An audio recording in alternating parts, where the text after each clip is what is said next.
Mummy काय करतेस तू?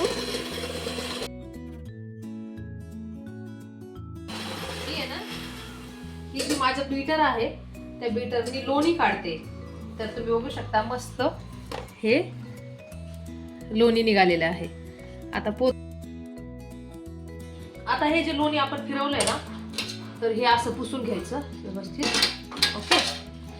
आपला हात बिलकुल भरत नाही लोणी करताना. हे शक्यतो हे असं स्पॅच्युला घ्यायचा आणि स्पॅच्युलाने हे जे आपल्या हाताचं काम स्पॅच्युला करतं. हे अशा पद्धतीने असं लोणी काढून घ्यायचं.